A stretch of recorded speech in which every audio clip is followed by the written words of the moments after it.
এসো মা লক্ষ্মী, বসো মা লক্ষ্মী, থাকো মা লক্ষ্মী ঘরে ঘরে।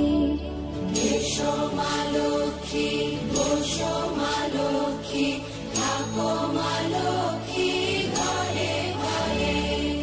গাছে থাকা ফুল ফলার, মাঠে সোনার ধান। নমস্কার বন্ধুরা, তোমরা সবাই কেমন আছো? চলো আজকের এই ভিডিওটাতে তোমাদের সবাইকেই অনেক অনেক স্বাগত জানিয়ে ভিডিওটা শুরু করি।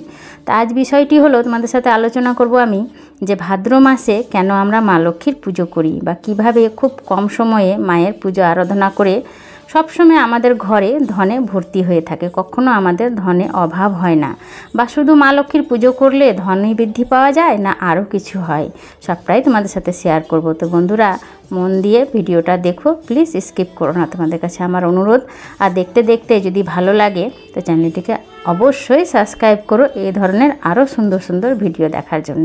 তো চলো ভিডিওটি শুরু করি। তো প্রথমেই দেখো এখানে আমি যেহেতু প্রথমে ধূপ আর দীপ জেলে দিতে হবে, তা আমি এখানে একটা ঘিয়ের প্রদীপ জেলে নিয়েছি মা লক্ষ্মীর উদ্দেশ্যে। তোমরা এই ভাদ্র মাসের বৃহস্পতিবারে অবশ্যই একটি ঘিয়ের প্রদীপ জ্বালবে। আর এখানে দেখো আমি বেজোড় ধূপকাঠি নিয়েছি, কারণ সবসময় বেজোড়ই নিতে হয়, জোর ধূপকাঠি নিতে নেই। আর এদিকে দেখো আমি সকাল সকাল স্নান করে একদম শুদ্ধ হয়ে নিজেকে আচমন করে নিয়েছি।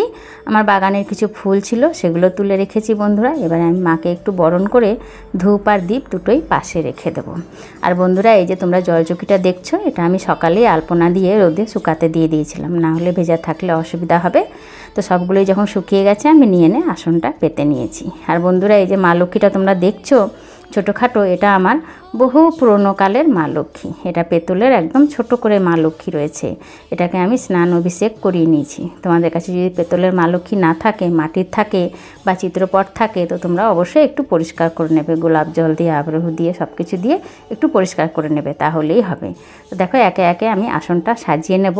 আর এই যে পাশে রয়েছে এগুলোকে যন্ত্র বলে, এক একটা যন্ত্রের এক একটা নাম আছে। এটা আমি এই মা লক্ষ্মীর সাথেই পেয়েছিলাম। তো বন্ধুরা এই মা লক্ষ্মীটা আমি অনেক দিন আগে আমি যখন প্রথম টিভিতে কিছু অ্যাড দেখছিলাম যে এই মা লক্ষ্মী নিলে ভালো হবে, তখন আমার কিছুই ছিল না, একটা শুধু টিনের চালার একটি ঘর ছিল, সেখানেই আমি থাকতাম। তখন আমি অনলাইন থেকে এই মা লক্ষ্মী অর্ডার করে আনাই, আর তখন থেকেই আমি ভক্তিপূর্ব মনে পুজো করি মা লক্ষ্মী।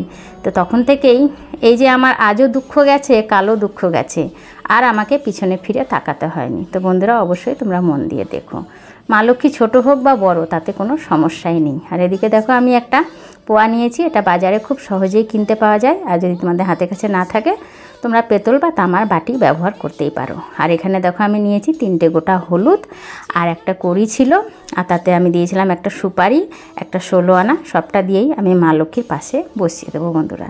এটা তোমরা অবশ্যই করবে, এটা করতেই হবে, বৃহস্পতিবার হোক বা ভাদ্র মাস হোক বা যে কোনো মাস হোক, এই জিনিসটা করতেই হবে। বলে এই কুঠিটা যতক্ষণ ধানে ভর্তি থাকবে ততক্ষণ আমাদের ঘরেও মা লক্ষ্মী পরিপূর্ণ হয়ে থাকেন, কখনোই আমাদের মা লক্ষ্মীর অভাব থাকে না। আর এই ঘরটা ভরারও একটা নিয়ম রয়েছে, সেটা একটু মুখটা খালি থাকলেও হবে না, পুরোটা একদম ধানে ভর্তি করে দিতে হবে। তারপরে দেখো কুড়ি টুড়ি সব কিছু দিয়ে সাজিয়ে দিয়েছিলাম। আর এদিকে দেখো যেহেতু ঘট বসাবো, তো প্রথমেই আমি ঘরটাকে মেজে ধুয়ে মঙ্গল চিহ্ন দিয়ে নিয়েছি। আর একে একে আমি সুপারি, হলুদ, কড়ি, হরিতকি সবটাই দিয়ে নিয়েছি। দিয়ে নিয়ে এবারে আমি একে একে এখানে আতপ চাল ধূপবা দিয়ে নেব। এখানে আমি গঙ্গা জল ব্যবহার করেছি শুধু, তোমাদের হাতের কাছে যদি গঙ্গা জল না থাকে এমনি জলও দিতে পারো, কোনো অসুবিধা নেই। আর এখানে আমি বেজোড় আম শাঁকা নিয়েছি, আমি এখানে 7টা পাতা আছে। তোমাদের কাছে যদি আমের গাছ না থাকে বা আম শাঁকা না পাও, তো বাজারে খুব সহজে পেতলের আম শাঁকা কিনতেই পাওয়া যায়, সেটা নিয়ে চলে আসবে, সেটা আরও ভালো, মেজে ধুয়ে নিলেই পরিষ্কার হয়ে যাবে। আর এই বন্ধুরা বৃহস্পতিবারে এই ঘরটি আমি পাতবো, আবার পরের বৃহস্পতিবারে, কখনোই বুধবারে নামিয়ে দেবে না, বৃহস্পতিবারেই নামাবে আর বৃহস্পতিবারেই বসাবে, কখনো যেন জায়গাটা খালি না থাকে। আর এখানে ঘট বসানোর জন্য আমি তুলসীতলা থেকে একটু মাটি নিয়ে এসেছি, গঙ্গার মাটিটা আমার কাছে শেষ হয়ে গেছে, আবারও যখন যাব নিয়ে আসবো। তো এখানে দেখো মাটিতে আমি একটু চন্দন সিঁদুর 5টা করে ফোঁটা দিয়ে নিয়েছি। তারপরে একটু ধান ছড়িয়ে দেব। অবশ্যই তোমরা এই ভাদ্র মাসে মা লক্ষ্মীর ঘট বসানোর সময় একটু ধান অবশ্যই দেবে। মা লক্ষ্মীর ধান হলো অত্যন্তই প্রিয়। যদি ধানের শীষ থাকে তাহলে 3টে ধানের শীষ দিলে তো খুবই ভালো, কিন্তু শীষ যদি না থাকে ছড়ানো ধান তোমরা অবশ্যই একটু দিয়ে দুব্বা দিয়ে জোগাড় দিয়ে সুন্দর করে ঘরটা এবারে বসিয়ে দিতে হবে।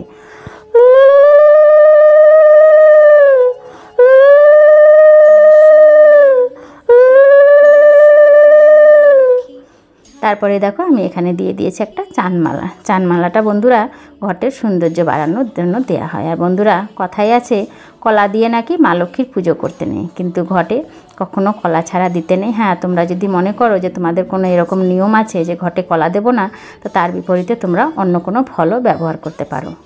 মেন হলো যে একটা ফল দিতেই হবে। আর এদিকে দেখো একে একে আমি মাকে মালাটা সুন্দর করে পরিয়ে দিচ্ছি, কারণ ছোটোখাটো মা লক্ষ্মী বেশি বড় মালা দিলে হবে না, এমনিই মাকে দেখা যাচ্ছে না, আরোই দেখা যাবে না।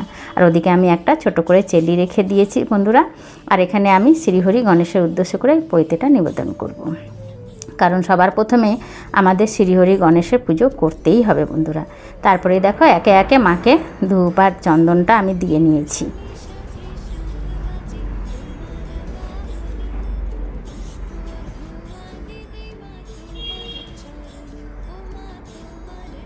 বন্ধুরা সবার প্রথমেই আমি এখানে পুষ্প নিবেদন করব শ্রীহরি সিদ্ধিদাতা গণেশের উদ্দেশ্য করে। ওম গণ গণপতেই নমঃ, ওম গণ গণপতেই নমঃ, ওম গণ গণপতেই নমঃ। এবারে আমি পুষ্প নিবেদন করব আমাদের শ্রীহরি বিষ্ণু ঠাকুরের নামে। ওম নমঃ ভগবতে বাসুদেবায় নমঃ, ওম নমঃ ভগবতে বাসুদেবায় নমঃ, ওম নমঃ ভগবতে বাসুদেবায় নমঃ।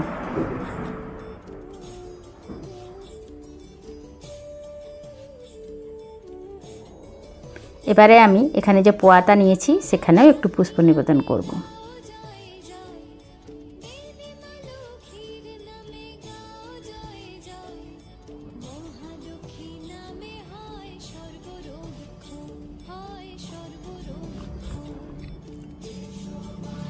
এবারে দেখো বন্ধুরা এখানে রয়েছে আমাদের বম বম ভোলেনাথের যন্ত্র, সেখানে আমি একটু বেলপাতা পুষ্প দিয়ে দিলাম। তারপরে রয়েছেন আমাদের সূর্যদেব, সেখানেও একটু লাল ফুল আর পুষ্প দিয়ে দিলাম। সেগুলোর আলাদা মন্ত্র রয়েছে, সবগুলো বলতে লাগলে ভিডিওটা অনেকটাই বড় হয়ে যাবে। আর এদিকে রয়েছেন আমাদের কর্মদাতা বাট ঠাকুরের যন্ত্র, সেখানে একটু আমি নীল ফুল নিবেদন করব।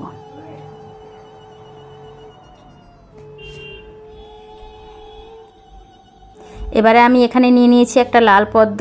এই দিনে তোমরা অবশ্যই মাকে একটা লাল পদ্ম নিবেদন করো, যেহেতু ভাদ্র মাসটায়। এমনি সময়ও দিলে তো মা লক্ষ্মীর অত্যন্তই প্রিয় পদ্ম, অসুবিধা নেই, কিন্তু সবসময় যেহেতু পাওয়া যায় না। এখানে দেখো আমি 5টা চন্দনের ফোঁটা দিয়ে নিয়েছি।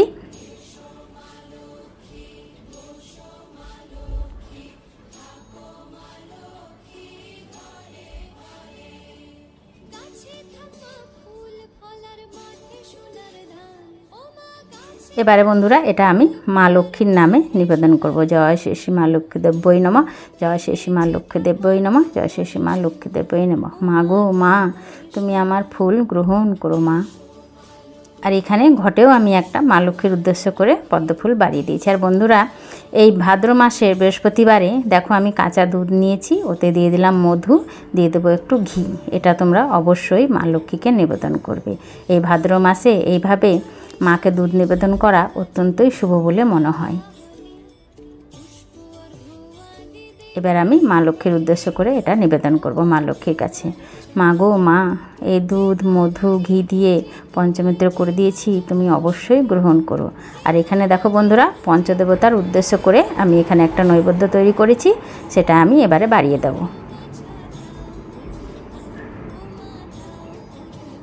যে কোনো পুজো করার আগে বন্ধুরা সবার প্রথম সিদ্ধিদাতা গণেশের নাম নিয়ে তো পুষ্প নিবেদন করতেই হয়। তার পুজো না করলে কখনোই পুজো, যেই দেবতারই পুজো করা হোক, গ্রহণ করেন না। এদিকে আমি জল দেবো পান করার জন্য মা লক্ষ্মীকে। তো বন্ধুরা আর পঞ্চদেবতাও যদি বাড়িতে নিজেদের থাকে তো সেটাকেও অবশ্যই নিবেদন করতে হয়। আর এখানে দেখো প্রত্যেক বৃহস্পতিবারেই যেমন আমরা একটু আতপ চাল কলা মুন্ডা সব কিছু দিয়ে মাকে নৈবেদ্য দিই, সেভাবেই ঠিক নৈবেদ্য দিয়ে দেবো।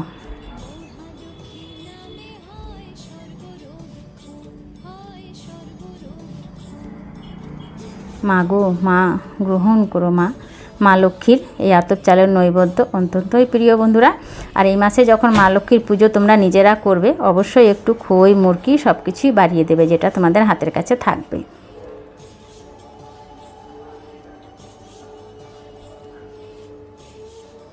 এবারে আমি মুন্ডা মিষ্টি সব কিছুই নিজের সাধ্যমতো গুছিয়ে নিয়েছি বন্ধুরা। তোমাদের যেমনই হাতের কাছে থাকবে, যেটাই তোমাদের মানে জোগাড় করতে পারবে সেটাই দেবে, কোনো অসুবিধা নেই। কিছু না থাকলে শুধু নৈবেদ্য দিয়েও মায়ের পুজো করা যায়, কিন্তু ওই যে ঘি মধু ওইটা একটু দিতেই হবে, ওইটা দিলে খুবই অত্যন্তই শুভ এই মাসে মানে মনে করা হয় আর কি। ঠাকুমাদের কাছে শুনেছি, মায়েদের কাছে শুনেছি, ঠাকুমাও এইভাবে ছোটো থেকে দেখতাম, কিছু না থাকলে একটা কলা দিয়েও মাকে ওইভাবে নৈবেদ্য করে দিতেন। আর এদিকে দেখো একটু ধান দুব্ব আর এই দিয়ে কলা দিয়ে সুন্দর করে আমি মাকে বরণ করে নেব। বরণ করতে করতেই বলবো, মা গো মা, আমার যদি কোনো ভুল ত্রুটি হয়ে থাকে তুমি ক্ষমা করো, আমি যথা জানি তথাই করার চেষ্টা করি।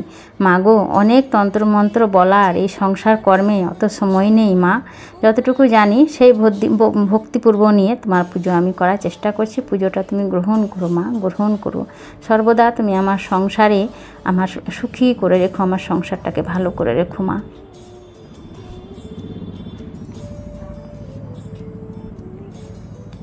আমি আবারও একটু পুষ্প নিবেদন করলাম আর হাত জোর করে বললাম, মা গো মা, স্বামী সন্তান সবাইকেই তুমি ভালো রেখো, কখনো যেন ওদের কাছে রোগবালাই না আসে মা, ওদের ভালোতেই আমার ভালো, বাড়ির সবাইকে ভালো রেখো মা, পরিবারে যতজন রয়েছে সবার মঙ্গল করো, সবাইকে ভালো রেখো, সুস্থ রেখো, সবার মাঝে আমাকে ভালো রেখো মা। এবারে দেখো আমি একে একে আরতিটা সেরে নিচ্ছি। পুজো পুরোটাই হয়ে গেছে, তো তোমরা দেখলে বন্ধুরা আমি কি করে পুজোটা করলাম, তোমরা সবটাই দেখলে।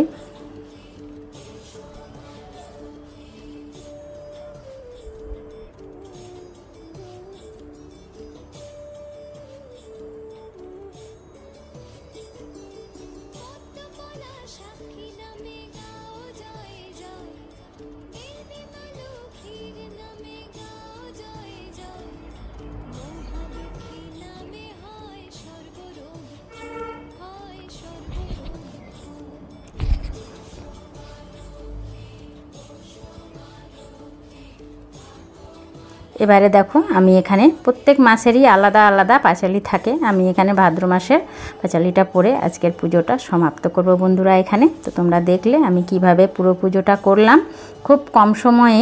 প্রত্যেক দিন প্রত্যেক বৃহস্পতিবারে 12 মাস যেভাবে আমরা করি সেভাবেই একটু আলাদা। তো দেখো বই পড়াটা আমার শেষ হয়ে গেছে, এবারে একে একে আমি প্রণামটা সেরে নেব। প্রণামটা সেরে নিয়ে আজকের আমার পুজোটা এইখানেই শেষ করছি আমি বন্ধুরা।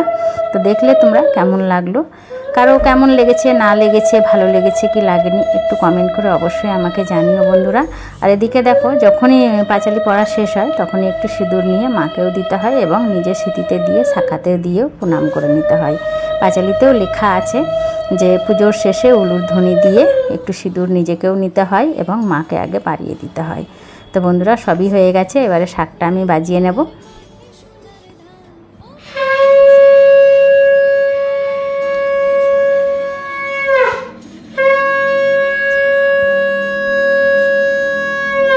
তো বন্ধুরা এভাবেই আমি আজীবন পুজো করে এসেছি, তাই ভাবলাম একটু তোমাদের সাথেও শেয়ার করি। আরও কিছু বিশেষ থাকে, সবটাই শেয়ার করা হয় না, কারণ বন্ধুরা পুজোর সময় শুধু আমি পুজোতে বসে পুজোতেই মন দিই। যদি ভিডিওতে মন দিই তাহলে আর পুজো আরাধনা ভালো হয় না, তার জন্য ক্যামেরাম্যানরা যা পারে সেটাই করে, সেটাই তোমাদের সাথে শেয়ার করার চেষ্টা করি। তা আজ এখানেই শেষ করছি, আবারও দেখা হবে পরের কোনো ভিডিওতে। সবাই ভালো থেকো, সুস্থ থেকো। জয় শ্রী মা লক্ষ্মী, জয় শ্রী মা লক্ষ্মী, জয় শ্রী।